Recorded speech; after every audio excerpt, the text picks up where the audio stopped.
16 years old, nearly 6'3", Malik wasn't just a junior. He was a force of nature. Always seen with a black hoodie draped over one shoulder and eyes that dared the world to challenge him, Malik was the nightmare of teachers and students alike. He treated the hallways like his personal stage, every step a performance. Slapping lockers, shoulder-checking smaller students, and throwing out insults that sounded sweet but stung like venom. Teachers had long since given up. Security guards just sighed. The administration. Silent, as if Malik was an unmovable part of the system.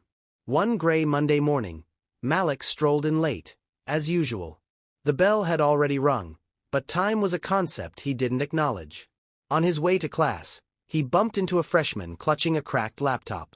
"Watch where you're going, shrimp," Malik sneered, laughing as the kid mumbled an apology. He strutted into the main office, not because he had business there, but because he liked to cause it. Then he froze. A woman stood with her back to the room.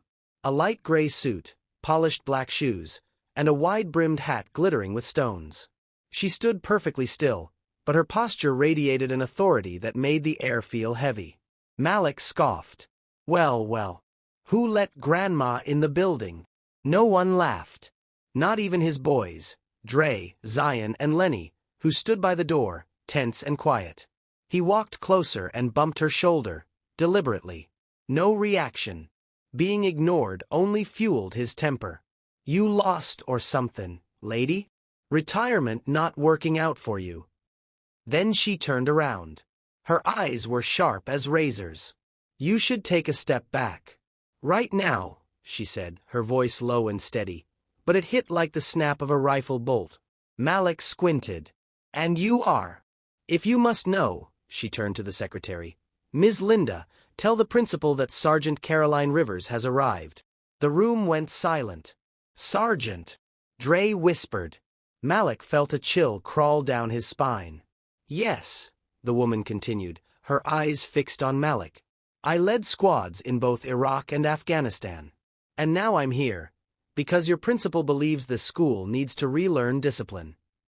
Malik tried to smirk, tried to shrug it off, but something in the way the adults stared at her made him uneasy. And then came the real blow. "You're in homeroom 11A, correct?" she asked. Malik scowled. "What of it? Starting today, I'm your new homeroom teacher."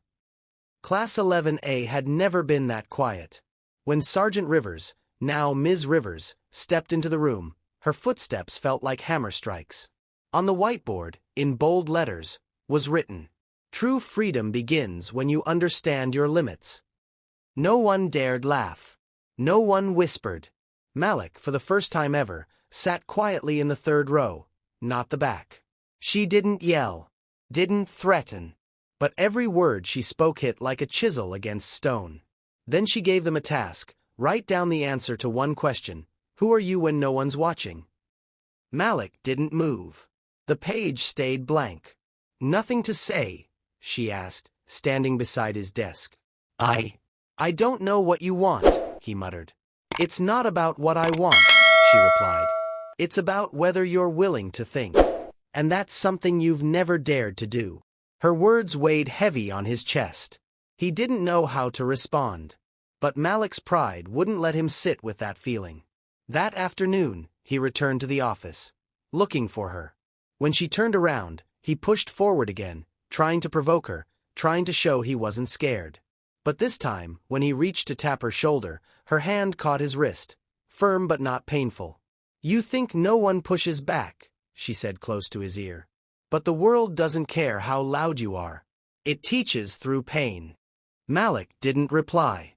He was sent to the principal's office.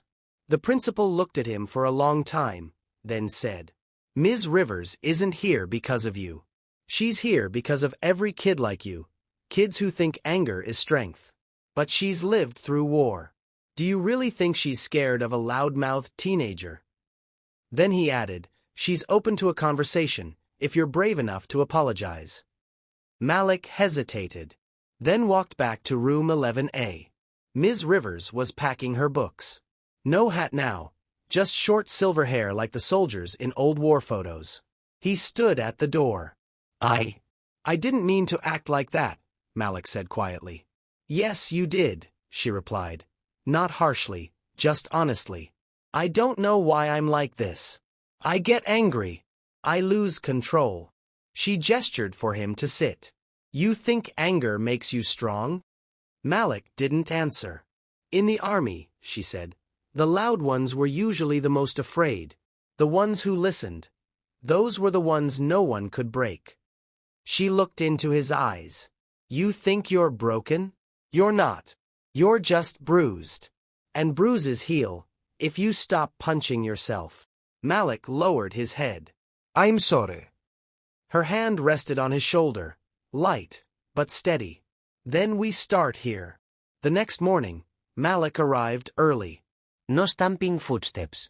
No crowd. No defienster. Just him, walking, quietly, for the first time in his life. On the whiteboard, a new message. The strong learn to endure. The wise learn to listen. He sat down, not in the back, but in the front row. And when Ms. Rivers looked at him and gave a small nod, it was all the lesson he needed.